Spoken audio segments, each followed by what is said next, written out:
Hello, beautiful people! Welcome back! It's me again, your tita. It's another Cebu adventure with me. O karon is kauban ako akong cousin kay talag sulod yung kay na may tabo nga same og di up. So manang giyaya gid ako siya glaag for maglahaw me. And then this time guys is Adto na gid mi sa Cebu Museum kay dili naman siya haliti and for sure open na gid pa siya dito po. So mo nang moto mo destination karon ni o taga Simombo, pamilyar na mo ani nga street pero kami is kanang nanghunong na din mi sa Santo Niño Church then nagbaklay lang din ni ani diri kay nang taan naman mi dito. So pag kana naging daagan ka nga wala mo sakyanan so commute gamay, baklay, daghan, ginunggoy tabo. So, finally, nakita na nako ang City Museum. So, kana siya, para siya nga building. And then, ang atman bayan ng Cebu Museum is Plaza Independencia. O, di ba? Kung tama ba to? Kung words nga gigamit. So, ano siya? Kung taga Cebu ka, familiar na kaaning nga street. So, sa di taga Cebu. Ato siya. And then, teneks! Mama na siya ang National Museum diri sa Cebu. Oh, so excited kung sa makita na mo sa sulod for unsay naagid sa sulod nga nasukat ni siya diri. Mama na siya ko igagaw. Open na siya diri guys from 9 a.m. to 4 p.m. So, tara! Mga tanda to sa sulod. I'm so excited!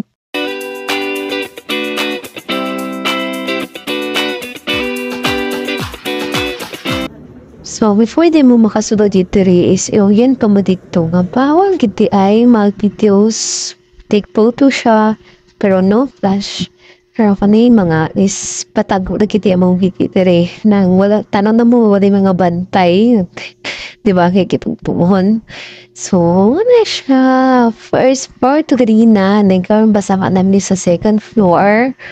O, na-amaze kay ko sa mga unique tree, stone, and then kini nga part is kini mga paintings isa ra ang paint ani tanan diri og pero Cebu ni siya and then after na mo ato sa Cebu Museum is nangadto din ni sa Carbon Barracks Food Court and nagian na mo ning sikat karon sa TikTok and sa Facebook kaning tanghulu or strawberry or fruit coated sugar nga kani showing din. Dibutang siya sa barbecue stick. So, tag 50 pesos ni siya. Each, diri namin karon sa Strawberry Station. So, mada siya. Kung may nun is, mas matigawan ni mo ang katami sa sugar kaysa katong fruits. O, diba? Kung kani siya is, yarang gitry. Siya ganahan kahit daw. Umito siyang ngipon. O, diba? Ka-artig yun ay.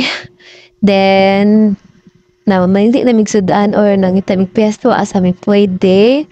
So, comment na mo kung asay na kan-an diri sa barracks for sa carbon kay wala mi idea good.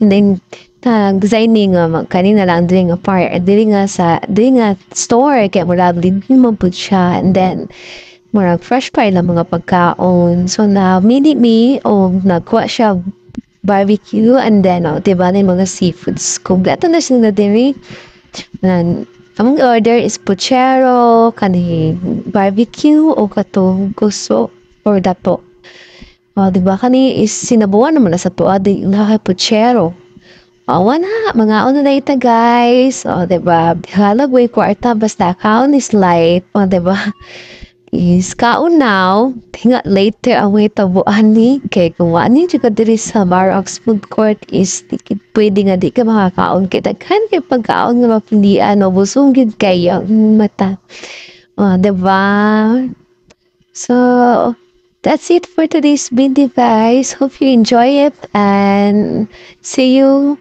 for the next. Bye everyone.